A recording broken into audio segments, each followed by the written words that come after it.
Date night. एक लड़के और लड़की के बारे में एक खौफनाक कहानी है जो एक रात देर से घर जा रहे हैं और कब्रिस्तान से शॉर्टकट लेने का फैसला करते हैं। एक रात एक लड़की और एक लड़का घर जा रहे थे। खुशगवार जोड़ा एक डेट पर बाहर गए थे। उन्होंने एक पुराने कब्रिस्तान से शॉर्टकट लेने का फैसला किया। आधी रात का वक्त था और सड़क के पत्थरों के गिर्द एक अजीब सी धुंध छाई हुई थी। लड़की ने अपने बॉयफ्रेंड का हाथ मजबूती से पकड़ लिया और उन्होंने अपनी रफ्तार तेज कर दी। ये माइकल जैक्सन की वीडियो लगती है, लड़की ने घबरा कर कहा। हाँ, लड़का हंसा। हो सकता है कि मुर्दे अपनी कब्रों से उठकर हमारे लिए नाचना शुरू कर दें। तभी कुछ फासले पर उसे और चीखों पुकार सुनाई दी। वो अपनी पटरियों में रुकी और अंधेरे में झांका। डरो नहीं, लड़का हंसा। ये शायद सिर्फ एक जानवर या हवा या आपका तख्यल है। लड़की ने जोर से निकल लिया। उसे एक बुरा एहसास था कि कुछ खौफनाक होने वाला है। उसने अपने बॉयफ्रेंड की तरफ देखा। उसके चेहरे पर एक अजीब सा तासुर देखा। तुम ऐसे क्यों चल रही हो? उसने अचानक पूछा। किस तरह? लड़के ने हैरानी से पूछा।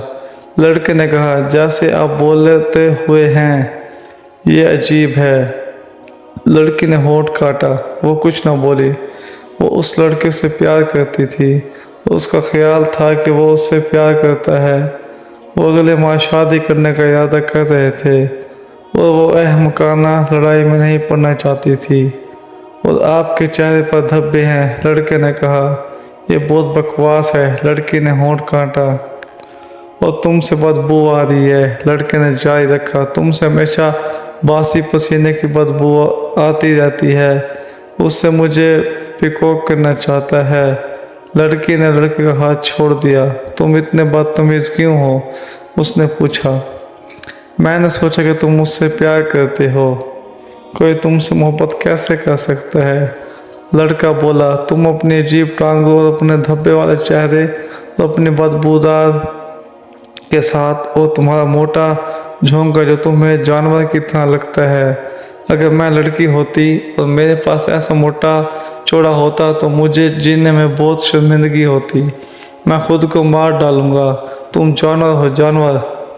लड़की फूट फूट कर रो पड़ी और बोले, अगर तुम मुझसे इतनी नफरत करते हो तो फिर हम शादी क्यों कर रहे हैं? अचानक लड़का अपना सर पकड़ के घुटनों के बल गिर गया। उसका चेहरा दर्द से मरोड़ रहा था। यह तकलीफदा है। वो रोया। मेरा सर फट रहा है, मेरी जिल्द जल रही है, मैं बर्दाश्त नहीं कर सकता। क्या गलत? लड़की ने उसे तसल्ली देने की कोशिश करते हुए पूछा।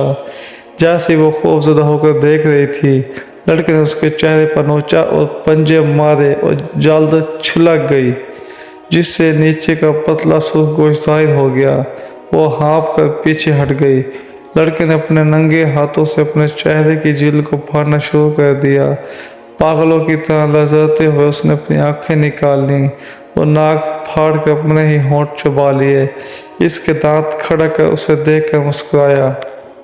मैं तुमसे शादी करने की वजह यह है कि मैं तुम्हारा चर्बी वाला जानवर का गोश्त खाना चाहता हूँ।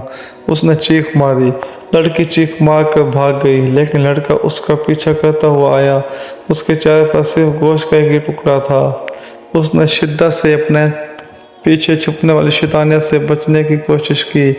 जैसे ही वो कब्रिस्तान के दरवाजे पर पहुंची तो एक पतले हाथ ने उसका गिरबान पकड़कर ज़मीन पर पटक दिया। उसने उसके ऊपर झपटा और वो चीख उठी। वो चीखी। लड़की ठंडे पसीने से बेदार हुई। वो घर में अपने बिस्तर पर थी। उसके शौहर के बाजू उसके गिर लिपटे हुए थे। उसने सुकून की सांस ली। यह सब एक खौफनाक डरावना ख्वाब था। उसने अपने शौहर को धक्का दिया। क्या तुम जाग रहे हो? उसने सरगोशी की। हाँ, वो बड़बड़ाया। तुमने मुझसे क्यों शादी की? उसने पूछा। कोई जवाब नहीं आया। उसने फिर पूछा, तुमने मुझसे शादी क्यों की? एक लंबी खामोशी थी। तब उसके शौहर ने बड़बड़ा कर कहा, क्योंकि मैं आपका मोटा गोश्त खाना चाहता हूँ। अगर वीडियो अच्छी लगी तो या सब्सक्राइब करना, बेल आइकन को दबाना मत भूलें।